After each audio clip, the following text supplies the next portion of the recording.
I'm Paul Levinson, and welcome to Light On, Light Through, episode 314, my review of For All Mankind, episode 3.1.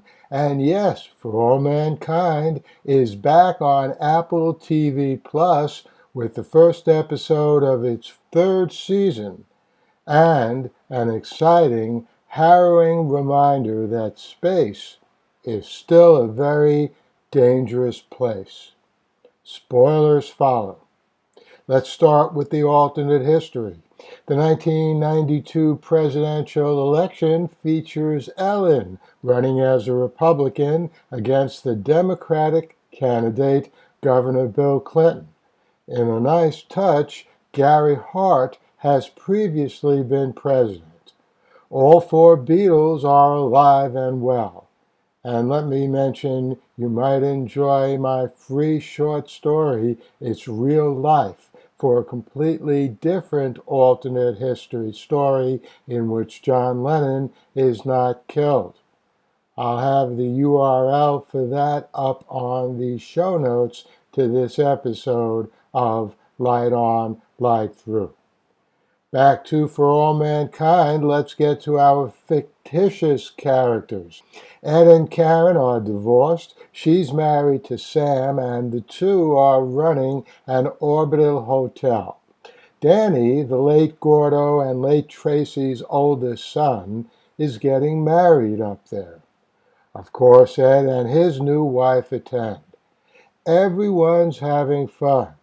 Well, not quite everyone. Danny's younger brother gives a toast in which he lambasts the space program for killing his parents. But then things really get bad. North Korean space junk, even in this alternate reality, they're causing big problems, hits the hotel. The result is gravity is increasing to the point where it can tear apart the orbiter. Ed's leg gets fractured as part of the hotel comes apart, and before Danny can heroically fix the problem, Sam has been killed. Actually, I think that's a very good thing dramatically. Now Karen is free to get back with Ed. His marriage doesn't seem to be the greatest, or who knows who else. The damaged orbiter reminds us to get back to what I said at the beginning of this review, that we can never be complacent about our moves into space. As the poster for this new season shows, the goal has now shifted from the moon to Mars, that much further from Earth with commensurately more dangers. But humans getting to Mars was the natural progression which should have happened had the space program not been stalled for political and other reasons in our own reality. And I'll also have a link in the show notes to this episode to my free article, The Missing Orientation, for more on what went wrong in our real space program.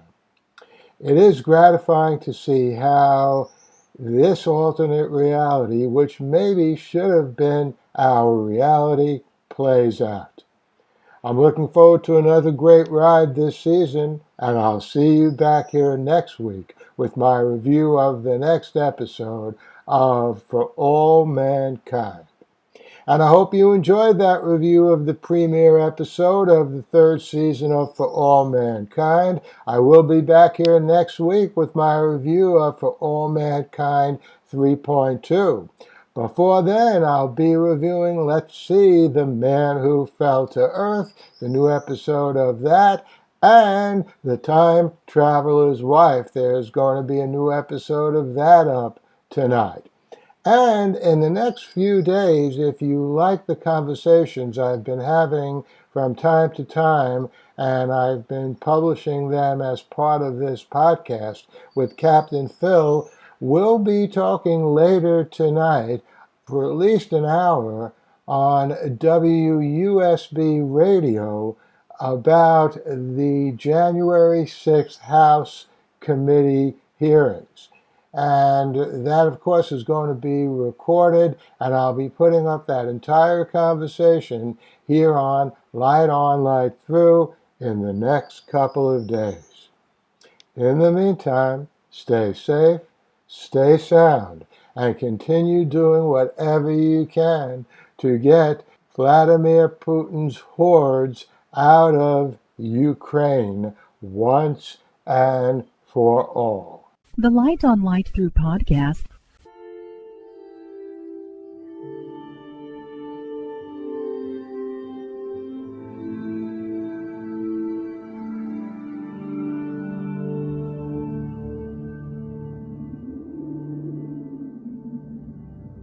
Athens, 2042 AD. She ripped the paper in half, then ripped the halves, then ripped what was left again into bits and pieces of history that could have been. Sierra Waters had read once that, years ago, it was thought that men made love for the thrill, while women made love for the sense of connection it gave them. Curled Up with a Good Book says, Sierra Waters is sexy as hell. You can find out more about The Plot to Save Socrates by Paul Levinson at theplottosavesocrates.com.